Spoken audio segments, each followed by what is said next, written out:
Hi, everybody. Hello. Pardon my black shoes. I need to find some white shoes. I realized. But everything is black and white, isn't it? Thank you, guys. Let's see, where I put this down. Let's hold this for now. First, I want to say thank you so much for coming, everyone. Some people have traveled from out of town. I want to say I'm so grateful that you were willing to do that. You know, my name is Christopher Witecki, if you don't know me. I've been practicing astrology and life coaching for about 20 years now. And in this life coaching and practicing astrology, I've come to realize that a lot of us are not feeling in our integrity. And we're constantly getting thrown off of our balance. I almost think, I'm not real conspiracy theory, but it sure seems like there is a well-organized conspiracy to make people feel like shit. Doesn't it? Oh my goddess, if you just look at the news, as Melissa was saying, it seems like we're constantly, as a society, being pushed off our balance, constantly distracted, constantly taken out of our heart and mostly into our mind. And then, of course, we have all these pharmaceuticals and stuff that want to create pills and addictions for us to solve the problem that they created, right? So when I started studying astrology, at first I want to say I was a skeptic of astrology, by the way. I'm not here to convince you of astrology. I'm just going to tell you some of the fundaments of it. And I kind of began this lecture in our last Lovefest. I'm going to continue with it sort of today.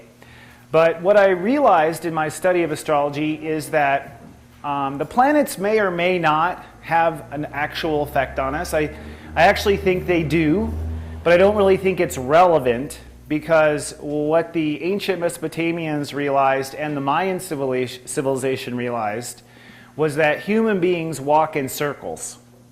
We continually walk in circles, and we consciously walk in circles. And these circles just go over and over again. If you've ever been lost in the woods or something, you probably ended up walking in a circle, right? Without a compass. There's something in our nature. And I personally think we're just dizzy from all the atoms spinning around inside of us, and that we just kind of stumble into this kind of circular path. But history shows, without believing in astrology or anything, that indeed history repeats itself. We walk in circles. We deal with the same issue again and again through time. And what we discovered in our study of the planets is there's some sort of synchronicity with the timing of the planets and the timing of our conscious cycles. So I'm bringing this up because you are all born at a very, very important moment in human history. You may already sense this. How many people sense that, by the way? Were you all born knowing this was like an important lifetime? I did. When I was a kid, teachers would be like, "All right, Witecki," but I was like, "No, there's something important," my soul knew this was an important lifetime. And the cycles of the planets actually show us that indeed it is a very critical moment in human history. I believe we were all born for this moment. Some of us were born to be players and influencers, which I think all of you are. I think anyone who gets off the couch and drives to Mercury Cafe on a rainy Sunday is an influencer. Someone who cares, as Melissa says. And we do care. And I believe the Earth is at a moment where it's time for a critical shift in our consciousness. The Mayans knew this as well, and that was the Mayan shift in December 20th, 2012. That was the big thing. That was one of those dates on the internet where everyone was waiting for the Earth to end, right? And what it is actually many big human conscious cycles coming together at the same time. And I'm going to tell you a couple of them just so you know. One is the planet Pluto. Pluto is our protection consciousness. It's our boundary consciousness. And Pluto represents where we draw lines. So whenever whenever Pluto shifts into a different sector or humans move to a different part of the orbit, their boundaries change. In other words, they accept some things and don't accept things. For instance, whether or not murder is okay. That's a boundary, right? whether or not we should open our heart, whether or not we should, live in our mind. These are all different boundary definitions. Currently, I look at the planets almost as clock hands, because that's really what it is. It's telling us like where the clock is, the galactic clock. Well, Pluto at this moment, between now and 2022, is at the exact same space it was for the American Revolution, which was the birth of democracy in the world, a new form of government. And France followed later and Britain later followed. It wasn't just the United States. They just got the headlines at the time. But at that time, human beings were deciding, what are the boundaries of our rules? What should the rules be? What should our rights be? What is okay and what is not okay? And if you look at the news, it seems like we're having that discussion, doesn't it? About what's okay and what's not okay. And I think our current president is stirring the pot for this to all be discussed. So one layer of consciousness is we're now at the point where as humans it's time to decide what our boundaries are. Is it appropriate to murder someone? Is it appropriate to go to war? Is it appropriate to abandon children? Is it appropriate for abortion? All these types of things are up for discussion. That's where you come in as influencers, okay? As positive influencers of our future. And I believe what the collective, the soul collective, the collective consciousness collectively decides will be what happens. I think in the American Revolution, it would have never happened if the colonists didn't genuinely agree that they wanted freedom. I don't think Washington would have been out there fighting the Brits if all the colonists didn't want that freedom. Their desire, their energy empowered that process. Another planet that's interesting is what we call Uranus, or in high school, Uranus, right? Uranus. Uranus has just moved into Taurus last week. The last time Uranus was in Taurus was 1935, the start of World War II. So we have another clock hand pointing to another sign of conflict. And when Uranus was in Taurus, this is when the world industrialized and moved into this era from propeller airplanes to jet airplanes and rockets and the moon and everything else, right? Uranus has just left what we call Aries, which means the universe, we have all as a collective conscious have been working on our ego issues since 2012. In fact, that's actually what the Mayan shift was the trigger of. It was the trigger of the rebirth of our ego consciousness. Now, I think everyone in this room probably in the last 8 years has ascended to a higher kind of win-win ego, and that we are all people that want a win-win solution. But I also think there's a huge faction on Earth that still believes in win-lose, that someone has to lose if someone's going to win. That to me is an ego issue, and this is an area where we are evolving. And then another planet, which is interesting, is Neptune. And Neptune tells us where the spiritual moral character of the collective consciousness is. And everything goes in cycles, so the collective consciousness goes through dark periods like the Dark Ages, and the collective consciousness wakes up and suddenly cares about spirit and ever after life.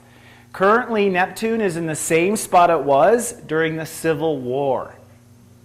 So the three big hour hands of our galactic clock are pointing to a moment where what we were facing in the American Revolution for freedom and boundaries, what we were facing in World War II for ego and win-lose, and what we were facing morally when we fought against slavery in the Civil War. All three of these states of awareness are up for redefinition right now, at this moment. Now, I know that the media makes you think that and makes everyone feel like they don't have power, right? And I don't know about you, but when things started getting dark, I started kind of closing in thinking, oh my God, what can we do? Can we get the earth out of this? Is this even possible? But then, something really wonderful happened. The Russians stole the election, right? And the only reason I bring that up is not to get into politics, because Oneness.Care is not about politics, it's about policy. But one interesting thing about this little Facebook event that demonstrated was social media changed the election. That means people sharing, people commenting, people addressing their opinions actually shifted the way things go. And that's always been the case, but we haven't had the tools like Facebook and Twitter to actually measure people's social influence. I believe everyone in here is an influencer. I believe that because you're here. But I believe that also because you would be regardless. I believe that gravity rules in this universe. And we know with the solar system that that's true. The sun has a lot of gravity. It draws in the planets. The planets draw in the moons. The moons have asteroids swinging around them, right? And in that same sense, you, each of you, and everyone watching at home, everyone has a sphere of gravitational influence. You influence everyone you come into contact with. And that influence has power and has effect. And this is one of the reasons why Melissa and I wanted to do Oneness, is because, for one, we wanted the people who were influencers and who believed in good and win-win to be connected so that we could have a greater gravitational pull and start to influence in that regard. The other aspect we wanted to provide was giving you tools so that you can keep your gravitational influence in check and grounded and not affected by outside means. Now, I will say that I think the key to staying in your power and staying influential is realizing that your influence comes from right here, your heart. This is your power. Your power is inside you, it's not outside of you. The power of the sun is not the planet swinging around it. The power of the sun is the core of the sun.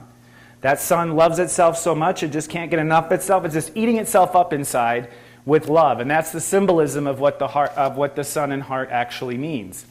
So, in my opinion, and in my experience in this last 20 years, I've helped a lot of people come out of the rut and come into their power. And this method that I have discovered actually does work, and it kind of has to do with waking up. I think that we have been distracted in our human history by our outside world. For a while it was legitimate. We were afraid of being eaten by bears and wolves and stuff. You know what I mean? So for a while it was legitimate to be more concerned about whether or not you could eat or make it through the winter than it was to be concerned about your inner happiness. But now we have enough food to feed the whole world, yet people are starving. Now bears barely exist. They're on the endangered species list, and they're very much in check. This is a different age.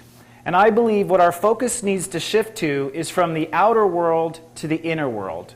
Because I believe when you are focused on your inner world, and your inner world is integrity, and in your integrity with your own heart, you will have a positive influence on everyone you cross in your life. I know that the biggest changes in my life have been from the smallest people, so to speak. People who were in little jobs, like a kindergarten teacher, a friend, a neighbor. And I have to tell you, I'm on this stage because of those people who weren't trying to be famous, who weren't trying to save the world. They were just taking care of the people that were in their influence. And look what it did. It got us to this moment, got me to this moment. It will get you to the next moment. So don't underestimate for 1 second your power and your influence. And sometimes it doesn't pay off right away. Sometimes you don't see it right away. I've gone back to like my 4th grade teacher and told her how big she was to me, and she just kind of mouth open, had no idea. She was just showing up. Mrs. Yerkes, actually. Hi, Mrs. Yerkes. Hi. I wonder if she's watching. That would be so cool. That would be so cool. I haven't thought of Mrs. Yerkes in a long time. That was channeled, I think. So what I discovered with astrology, and I don't want to go super into astrology, but I want to give you some tools for how this works, is that we all kind of feel crazy inside of us because we do have many voices inside of us.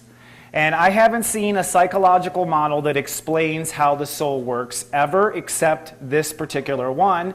And I trust this one because Sigmund Freud is like 80 years, maybe close to 100, not sure what his influence is. The Mesopotamians, over 3,000 years ago, started looking at humans and analyzing humans way before Freud. And what they discovered was that human beings, it's not that there are 12 signs, it's that there are 12 states of human awareness, 12 different states of realizing that you're alive. And last time we were here, I talked about the first 6 states. I'm going to review those states today. The reason why I'm giving you this little presentation is so that you can start to become aware of your states. Each of your states needs your own parenting, needs your own guidance, needs your own love inside of you. And I have already seen with my own research in my life that once people are aware of their states and they can identify these different states talking to them inside, they calm down. In fact, I think most of our anxiety is because we are disconnected from our core self. And we know that's a problem. It's kind of like looking out the window when you're driving. Your soul knows there's a problem if you do that too long. Right? Like, if you're not paying attention, your soul knows, and that starts to create anxiety. Also, a lot of our anxiety comes from the fact that we're not paying attention to our states. Our heart is unhappy. Our emotions need to be grounded, need to be fed. Our body is tired and worn out and on different substances that are put into our food, right? So, if we become aware of our states, then what we end up doing is becoming a super influencer. Because not only are you in touch with yourself, but you are in what I call full integrity. You are in touch with yourself and you are aware of yourself. And what that does is sort of expose anything around you that's not, right? And this is a human condition too. You know that if you are feeling scattered and you get in front of someone who is calm, you feel more scattered, right? We can feel intuitively each other, and we just automatically, spiritually, subconsciously notice and compare ourselves to each other. That's because we are connected to one another. So my point is, if you are walking in the light, walking in your heart, walking in your integrity, you're putting a sphere of energetic influence around you that allows everyone to gauge where they are in their integrity, where they are in their awake life. And to me, this is the process of us coming together as one. The process is, first we must be one with ourselves and in integrity. Once we're in one with ourselves, I think it's going to encourage other people to want to be one with themselves too, because they're going to want that lemonade that you're drinking making you smile, right? So I'm going to quickly walk you through these different states and give you some guidelines. And this is also a little lecture on manifestation as well. How many people have heard of the law of attraction? Oh, the whole room. Well, look what I attracted. Thank you. Okay, the whole room.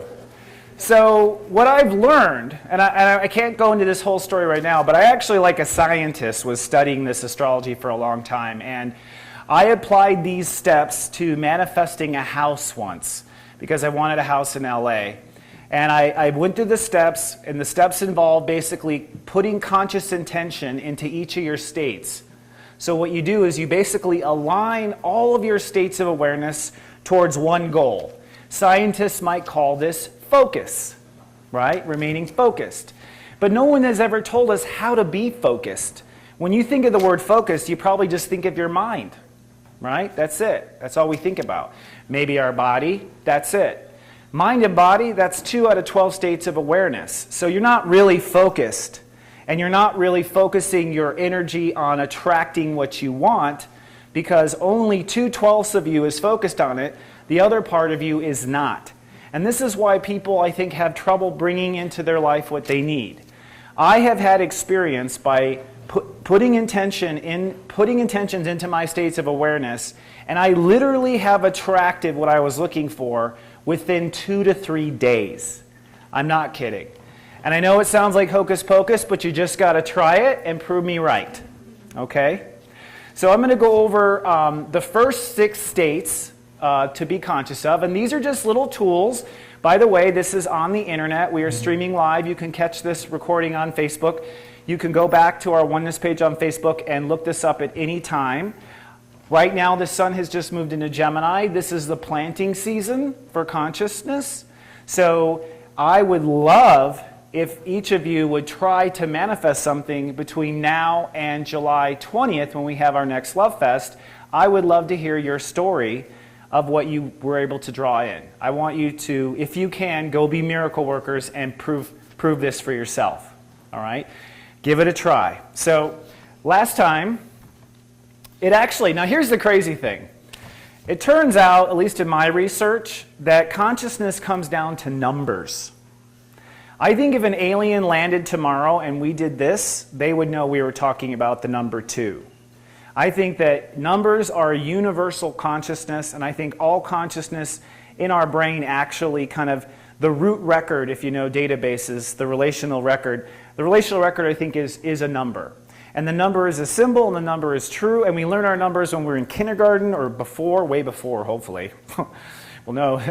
And so I think really it comes down to numbers, and this system really is built with numbers in the sense of consciousness starting with one number and moving up. And the number it starts with is Pluto, step 0.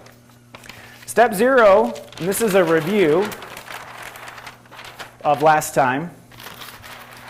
Step 0 is our space, our protective space, okay? So how many people here think about your space? A few? Yeah. Some people are really aware of their space. Some people are not aware of their space. But as human beings, we have to consciously tell the universe what our space is. You know who's really good at this is like Cher and Barbra Streisand, right? Those two ladies tell you to stand back. You know what I mean? Like, you can all feel it, right? You can feel when someone has commanded their space. I myself did not know step 0. I did not know we had to draw a circle to start the party. I didn't know that I had to define what my comfort zones were.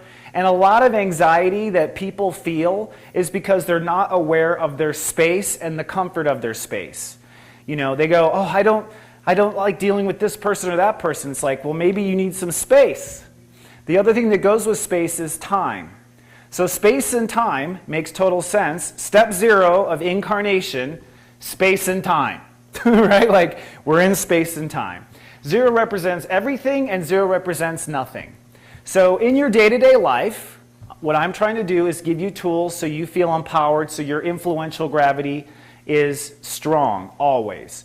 Be conscious of your space. Be conscious of the space you need with other people. Be conscious of the time you need. And respect your space and time. It's quite all right. In fact, that's the one thing the universe has guaranteed you is space and time on Earth. There's a lot of space. And I know Earth's getting populated, but drive out in Colorado today, there's still a lot of space. All right? The next one, step 1, is love. And this is the most important step there is. Love is ruled by the sun in astrology. And as you probably know, everything is alive on Earth thanks to the sun. And the way astrologers look at this is that everything in the world is empowered by our heart. And that's what I believe. So let me just ask, show of hands, how many people are in touch with their heart today? Yeah, especially after Master Suho. That was amazing. You did a great job. Yeah, my heart lit up. And that's the thing. How many of you consciously light your heart up every day? Okay, about half the audience. So if you don't consciously light your heart up, then you are setting yourself up for a negative day. End of story. And you know, kids know this. My son, when he was like 3 years old, he was out of bed like, hi! You know what I mean? Like, total love. They haven't been beaten down by the world yet. But they know that love is our fuel. Love is the power of us. So I think if you get nothing from this little lecture today, know this. You have to hold space for love in your life every day. And loving yourself, by the way, is an action. It's not a thought, right? It doesn't do good enough to tell your kid you love them. You got to feed them too. You got to hug them and kiss them, and you got to play with them. It's an action. So I think to be an influencer of the light of love, you simply have to have love in your life. And this love has to come from you because you are the source of your power. I have so many clients who are down on themselves. I mean, I'll tell you, I've been doing readings for 20 years. Nearly every client asks me, when will I find love? Nearly every client. Even the ones married. Even the ones married. Like, when will I find love? And my answer is, as soon as you start loving yourself, right? So people who have no love in their life, it's because they don't love themselves. They don't actively love themselves. And it's funny because we've seen a lot of people who do bad things that clearly love themselves, right? So universe is not prejudice here. You can love yourself and do bad. You can love yourself and do good. That's a mental decision. But loving yourself, actively loving yourself, doing loving things for yourself, throwing thoughts by your heart and asking your heart, do you want to talk to me this way? Is this the way I want to talk to myself? Using your heart as your filter is your power, period. So if you learn nothing else today, go back to your heart and be heart-centric, as I like to call it. Be heart-centric. Now, step 2 is the moon. By the way, the sun, so our heart cycle, 365 days. Every 365 days, your heart goes through one cycle. It's known as a birthday, okay? And I always tell people, if we didn't celebrate birthdays, you would feel love on your birthday. You would feel special because it's your heart's return of the cycle. You're back to where you began on the carousel, okay? So every 365 days, we reboot our heart. Pluto, our boundaries, human beings reboot their boundaries every 249 years, okay?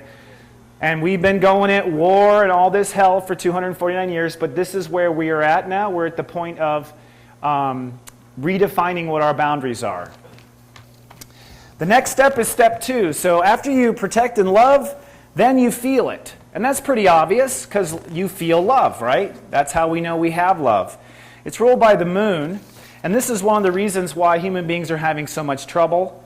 The moon moves every 28 days in a cycle. So every person goes a full kind of year of awareness in their emotions every 28 days. Women know this. They're basically riding this like a cowgirl on a horse, emotions. Pretty much. God bless you. I'm so glad I incarnated as a man. So happy. I don't know if I'm going back. But emotion, this is to give you tools for inner state of awareness.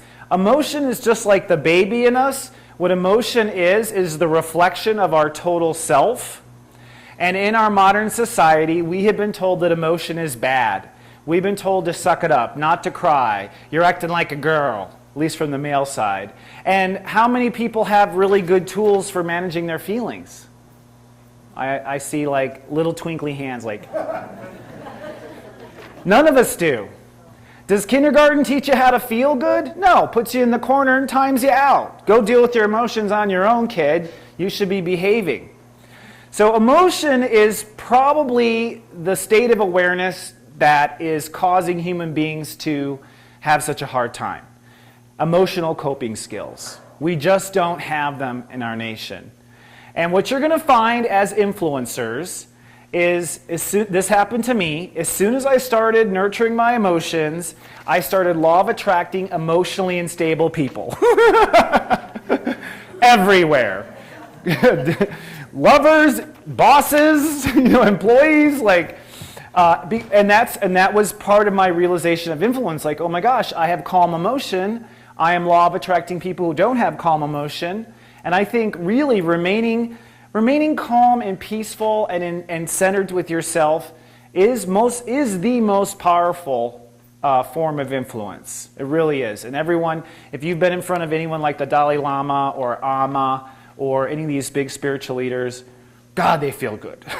They feel really good because they are tending to their emotions all the time. Dalai Lama's up at 3 doing exercises and meditating. So our feelings, we got to protect, we got to love, we got to feel. Step 3 is we got to believe. Our beliefs actually change once every 12 years, if you don't know. Right now, Jupiter is in Scorpio, so we are changing our beliefs about boundaries, which is Pluto. Whoops. Which is Pluto. We're changing our beliefs right now about where the boundaries should be. That actually started in basically last fall, after the Mueller investigation started, to be honest. The thing about belief is, the one thing I want you to know about belief, your belief comes from your heart. It doesn't come from fact, it doesn't come from experience, it doesn't come from education. It comes from what your heart believes. That's the biggest myth about belief. This whole idea of science and facts. I'm all about science and facts, but I believe that we are creators of our own reality. And if I believe my dinosaur is purple, it's purple. Because that's what I believe. That's what I'm going to create. So having beliefs that are in line with what we feel and what we love, this is where we really get manipulated in society. So it's like, do you believe? And I think most people actually do live by that, but they don't realize it, right? So it's like, I'm not on any particular side, but it's like the Trump people believe he's great. The non-Trump people believe he's not great, right? And who knows? It really comes down to people's feelings and what their heart is telling them. They don't care what people have said. They don't care what NBC or Fox has said. Their heart believes, and that's the way it's going to be, which is why the media right now is saying we're living in a fact-free world. I got news for the media. We've always lived in a fact-free world. When the heck did we ever run scientific experiments when we were, pilgrims? We didn't. Our heart believed in witches or didn't believe in witches. The power of belief, though, is infectious. And if your belief is based on your heart and what you feel, if it's based on your heart, I believe it's built into the human matrix. If it's based on your heart, it's good for everybody. All right? It is good for everybody. So having your beliefs be based on your heart. Step 4, this is a weird one. This is the Aquarius consciousness, step 4. It is ruled by Uranus, and this is what was in Taurus in 1935. Uranus is where do we belong? Kind of a weird thing. Everyone here feels like they belong here, right? Oh, no, a couple hands. No? You understand, though, when you were a child, you might have seen a rock star or something and you felt, wow, I belong on stage. There is a consciousness, a super conscious awareness that is aware of where everything belongs. That's the best way to put it. Everything in God's universe has a place in space and time, has its own place. So I think a lot of our conflicts happen because we don't belong there, but our ego wants to override it. And sometimes it's like it's not that we are supposed to, in my opinion, convince everyone else that we are right. It's that we are meant to organize according to where our heart belongs, where our heart associates with. I think this is one of the myths of society, that everyone's got to get into a certain straight line. Not everyone belongs doing gym in elementary school. Not everyone belongs drinking chocolate milk at lunch. Their heart doesn't want it. So allowing people to organize in your sphere of influence by where they feel they belong. And basically, if you have, let's say, a person who is in trouble or having a problem in your sphere of influence, the first thing I do is I ask my heart, do I belong helping this person? Do I belong helping this person? You'd be surprised how many times my heart says no. Okay? But the do-gooder in me used to be like, no, you've got to understand. This is the way it is. Now I respect the law of attraction, and that's what step 4 is. It's the law of attraction. If you're in my sphere of influence, you've come to me for help, or you've walked into into our Lovefest, then I belong sharing my heart with you. If a person hasn't requested to be in this energy, I don't belong. And I think that's part of the conflict of Earth right now, is that we are stepping outside of our belonging. Step 5, how many people live mostly in their mind? Exactly. Step 5 is, after we are clear we belong, it's not till step 5 that our mind should have an opinion. And this is probably one of the most radical things I learned in this approach, is that our mind shouldn't have a vote until vote 5. Our mind should not even be entering the conversation inside of our awareness. You don't need your mind to know where the walls are. You don't need a mind to know where your heart is. You don't need your mind to know how you feel. You might need your mind to understand what you believe, but it's more of a feeling, our beliefs. We put it into words. You don't need your mind to know you don't belong in this room right now. You can feel it. These are all extrasensory perceptions, so to speak, energetically. They have nothing to do with thought and the mind. But the one thing I want to say as far as being an influencer is, your mind, if you want to have a powerful, influential mind, then it must be aligned with these first steps. Your mind can't go against your boundaries. It can't go against your heart. It can't go against your feelings. It can't go against your beliefs. And it can't go against where you belong. The mind is a creative tool, has the ability to go anywhere. But I think one of our modern issues with us being influential is we tend to live only in the mind. Only in the mind. And it doesn't consult the rest of us. It just goes off on its own. I call it the smart ass. It's always smarting off. And the mind has this weird obsession with compare and contrast. So if I say black, your mind's going to go white, you know? Up, down, that sort of thing. The mind has got this compare and contrast thing. So for managing our mind, in other words, a lot of clients going to be like, I'm having all these horrible thoughts. I don't know, I can't stop thinking negatively. I'm like, well, did you ask your heart? Did you ask your heart for what your heart had to say about it? Well, my heart says it's going to be fine. Oh, well, where's the argument then? Your heart says it's going to be fine. Do you feel like that everything's going to come crashing down? No, I don't feel it, but I think, hold on. The mind should not be thinking against what your heart and your feelings and your beliefs are telling you. So this, I think, is probably the most powerful tool in changing our reality. If you force your mind to check with your heart and your feelings, you will never go astray. I'm going to go ahead and promise this. I've never seen anyone go astray if their mind asks their heart and feelings. The mind alone is very dangerous. The mind in a team is awesome. Totally awesome. Step 6, I receive. So this is a big one right here. It's a weird concept. Yeah, you have a question? So I'm guessing the mind, number 5, is ruled by Mercury? Yeah, number 5 is ruled by Mercury, sorry. Mercury, our mind, we change our mind every 87 days, by the way. That's how fast Mercury zips around the sun. So that's fast. That's fast. I mean, Donald Trump, it's every 87 minutes, right? He's a Gemini. It can speed up. But yes, every 7 days. It's ruled by Mercury. And Mercury's a visible planet, so it's a planet that we've been watching from the beginning. Venus is step 6. I think Venus is 2.5 months, if I'm not mistaken, how long it goes around. A little faster, not have Venus' stat in here, but Venus is receiving. So today I'm going to go and give a bunch of you hugs.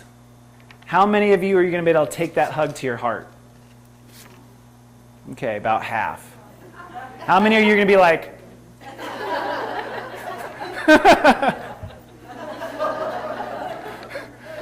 people shut down. You know why people shut down? Because they don't feel safe. People don't feel safe. They didn't do the eye protect. They don't know their space. If they're already clear that their space is okay to have me in there, if you are clear today that you're okay with me giving you a hug, it'll go straight to your heart because you feel safe. But a lot of people don't receive. A lot of people especially don't receive from themselves. So what tends to happen is, it's like, hey, Christopher, you did a good job up there. No, I didn't. Oh, I just refused to receive that compliment. How many people have problems receiving compliments? About half. Yeah. And that's because you're not exercising your I receive. You're not taking it to the heart. Here's the thing. If God Universe offers you something, take it. You law of attracted it. It's yours. It's a gift. And what I found in my own life, for some reason I was proud and wouldn't receive stuff. I tried to stay humble and wouldn't accept and receive. And you know what ended up happening? I collapsed, had to go to the hospital several times because I was depriving myself of energetic love and I didn't even realize it. And people kept saying to me, you're closed down. I'm like, what are you talking about? I'm loving. I do Lovefest and all this stuff. They're like, you don't really seem to be open. And I figured it out. It's like, oh, I'm not exercising the receiving consciousness. Women receive, men push. So women are capable of receiving the seed, receiving love, receiving the family. Thank God for women, or no one would be receiving on this planet.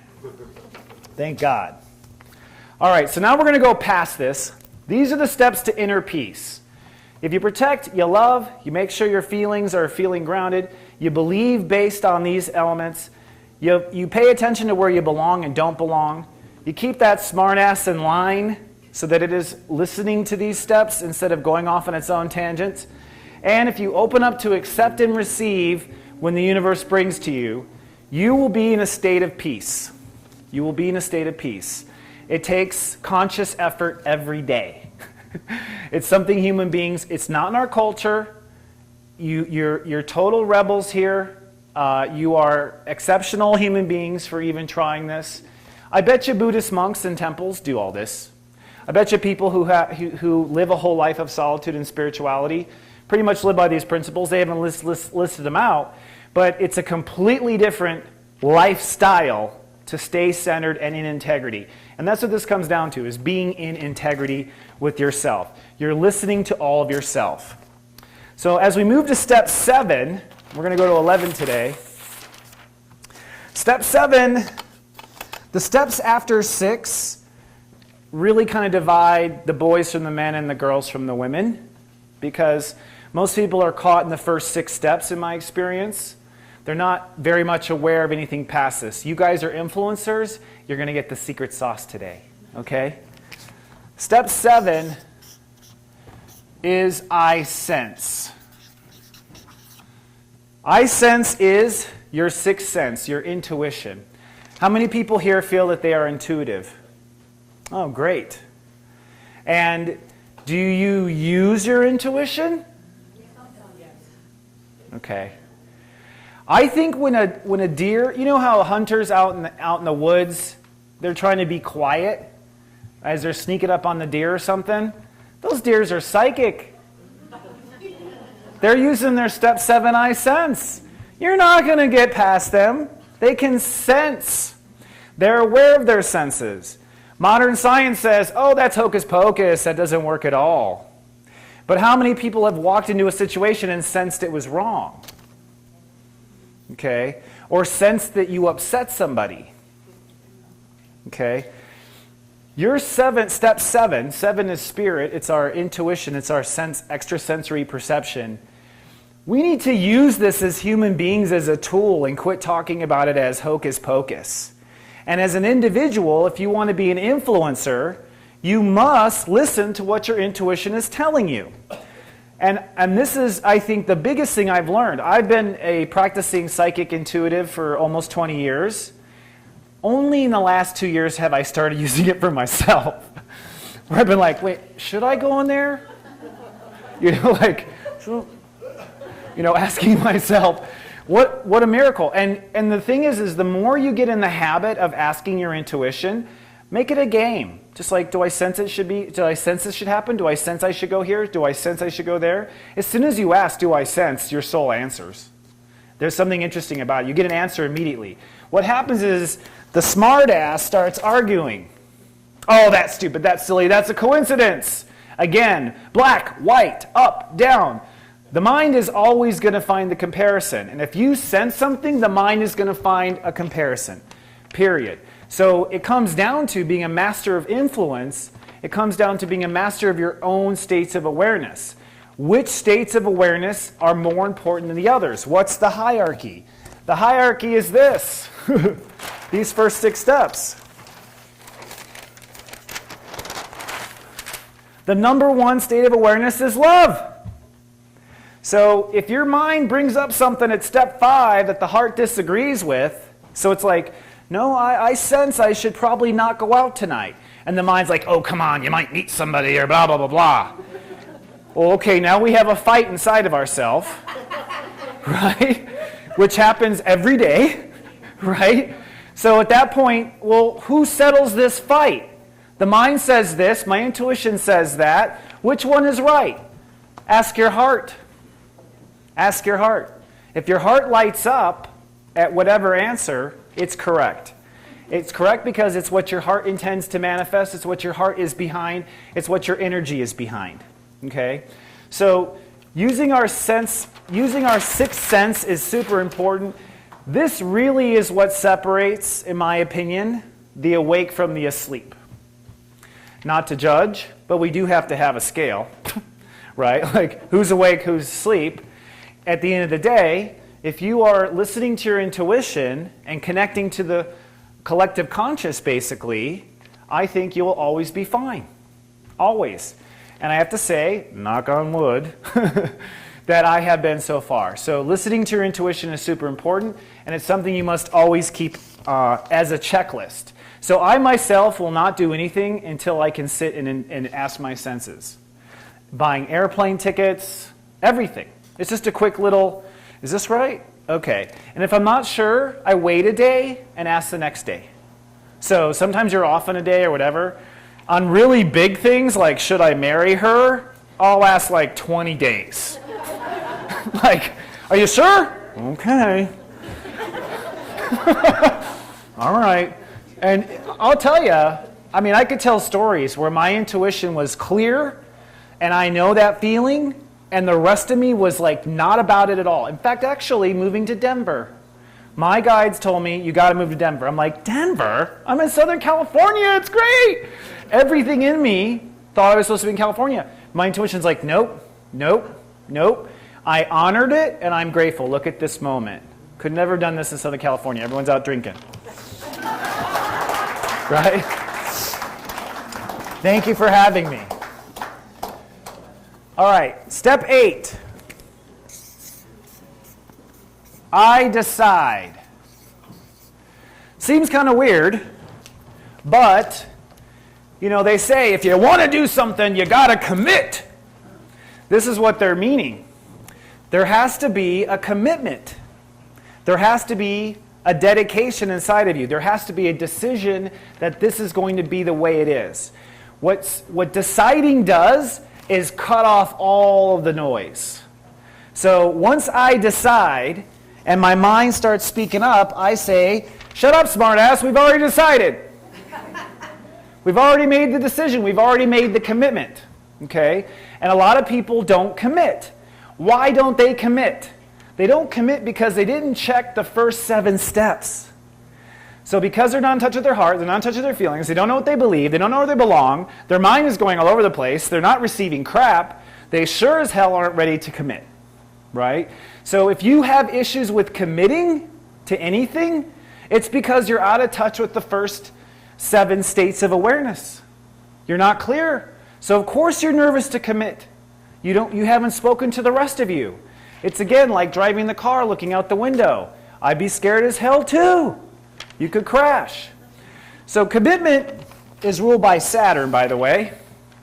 Saturn has a 29, so human beings update their commitments every 29 years. 29 and a half years. That's how long. We call it the, oh my God, I'm 30 crisis.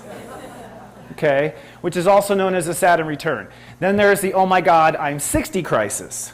Okay? And then there's the, oh my God, I'm still alive crisis at 90.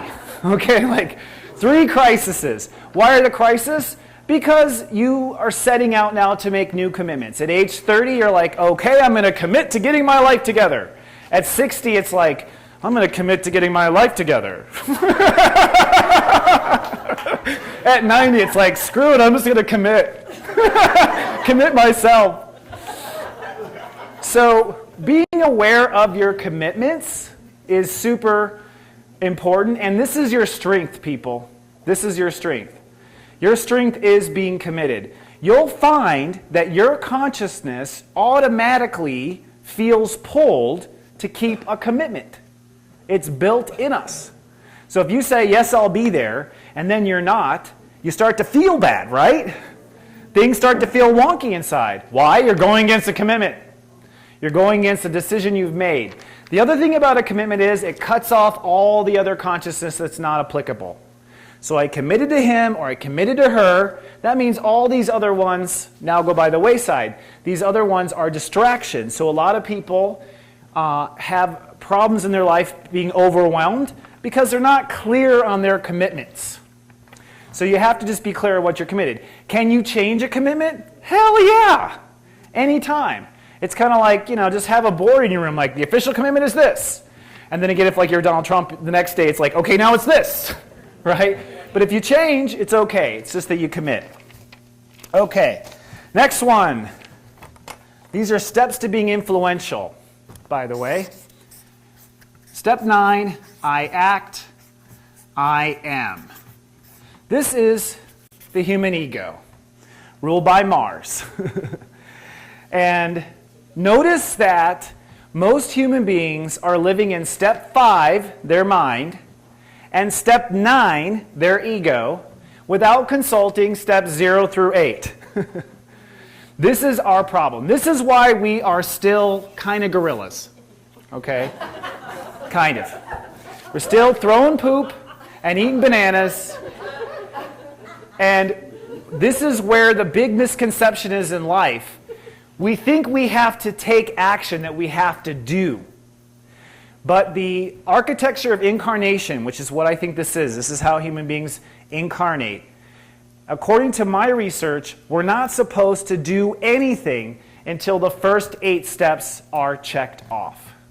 Your heart's on board, your feelings on board, you believe it, you belong there, your mind's not smarting off, you're open to receive, your intuition says go for it, and you've committed. Now ask her out. Okay? Now hit on her in the bar. Now take the action. Now. Right? Imagine if men followed this philosophy. Could you imagine? It would be amazing. There wouldn't even be bars. It would just be gentle conversation. We would just be, hi, what's your step 2? So the thing about ego is your ego will always be in check, always. So I myself had a lot of issues. I'm a natural born 9. I'm an activist, obviously. I like to take action, which means I like to skip to step 9. This is what I learned. And you know what happened? Every time I skip to step 9, I get burned. Something goes wrong. I throw someone off their power. I disrupt. So people who are disruptive of other people are not awake before step 9. They're just acting. And part of that's society's problem. We, like Melissa said, what's the most common question to meet somebody? What do you do for a living? What is your step 9? Oh, you're nothing. Your step 9's that? That's nothing. What, you raise kids? That's not a great step 9. So people judge each other on this. They jump to this. They think this is what it's all about. But honestly, I think a master of spirit, like a master Buddhist or whatever, anyone who is mastery spiritually, you wait. The truth is if you consciously populate the first 8 steps, if you're aware of those first 8 steps, then the action you need to take will just happen in front of you. The red carpet will just roll out. You never, ever have to push or try hard if you've done the first 8 steps. And this is a very sophisticated master level of thinking, but it's true. If you have to push any more than this, then you have not done the first 8 steps. Because in my experience, the universe will manifest this beautiful bridge for you, this beautiful red carpet for you to take action, and your actions are completely clear what to do. Okay, step 10. We're almost there. Step 10 is what we're all wanting to do. I manifest. This is holding space for it to happen. How many people understand what that means, holding space? Okay. And this is it. It's pretty crazy. This is love, step 1. This is space, space-time. So step 10 is a sophisticated step, but this is the secret step to being an influencer. This is your power, friends. When you have built all of your consciousness up to step 9, you've taken action, Your next step is to love and hold space. That's it. And that's what influencers do. They love and hold space. They create the space like this Lovefest. They create the space for the child to cry. They create the space for the person to feel bad. They just love and hold space. Love and hold space. By loving and holding space, you are creating a very powerful gravitational pull that is pulling people into your influence. Now you are the sun and planets are orbiting around you versus being a planet trying to catch up or an asteroid trying to find your way. If you want to manifest something, once you've gone through the nine steps, taking action like applying for the job. Let's say step 9 is, and I applied for the job. I decided it was it, and I applied. Step 10 is like, okay, love and trust. Now, this is a hard step. Like if you're waiting to see if you won the lottery, how well are you good at loving and holding space? You're like, come on, what's the numbers? I want to win. I want to get there. I want to get married. I want to do this. I want to do that. Love and hold space. It's all good. Just love and hold space. That's all you have to do. And this is the step that separates master manifestors from beginners. A beginner wants it right now, has no patience, is not going to hold space. Holding space also means you protect it, by the way. Protecting it in the sense of don't let your friend talk you out of it. Don't let your mother talk you out of it. Don't let your mind talk you out of it. Don't go back to step 5. Love and trust, brother. Love and trust, sister. Love and trust. And what will happen is, if you love and trust long enough, then the one will attract the one. And that's what happens. This is integrity. Integrity is, I love and trust myself, and I attract my reflection. Law of attraction. Step 11 is, I become. Ruled by Chiron. And this is where you become. You become in living flesh, living reality, what it is you sought to attract. This is the fake it till you make it. Anyone ever heard that before? You got to fake it till you make it. They're talking about step 11. But the problem is if you skip the first 10 steps, you really are faking it.